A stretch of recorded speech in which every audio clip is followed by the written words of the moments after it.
nào ha thằng nào thì là bây giờ ha phi sinh lên chú cái nào cũng làm đi bây giờ tôi ăn tôm đi nuôi ba đã ăn gì tôi ba ăn gì tôi bây ba han thì là Bôi ba khan.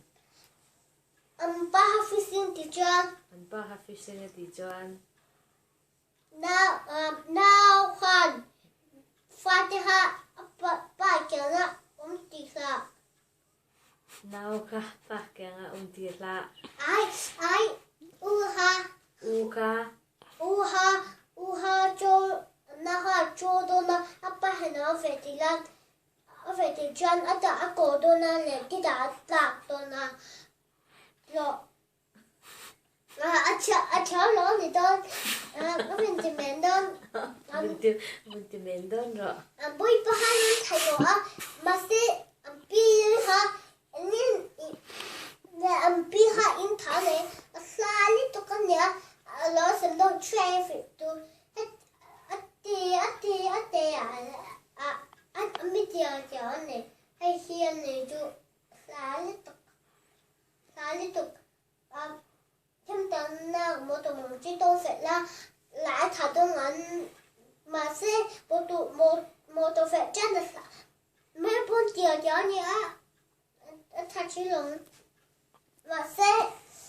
86 nè vân ha ami thôn hay chiều nè qua sáng phải xe cho nó nè thật đó nè ha xem món đồ ăn thế đã hắn chú biết sắc bộ có khá đa bộ lẹ ép ta lẹ lu ép ta lẹ lu x chú đi mẹ ha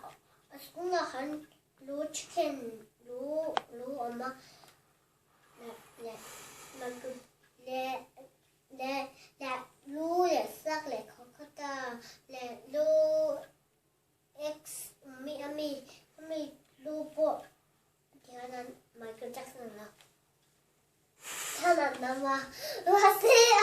phát hiện này sẽ đó mà sẽ bắt tay nữa để hắn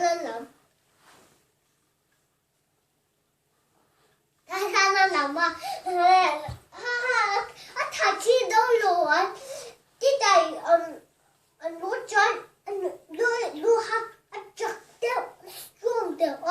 sao hắn strong rồi cô cứ cho hắn strong rồi lúa strong để đâm bớt ra nè lẽ chú ba chú là chi lẽ Spiderman là lúa phe lẽ thì hắn là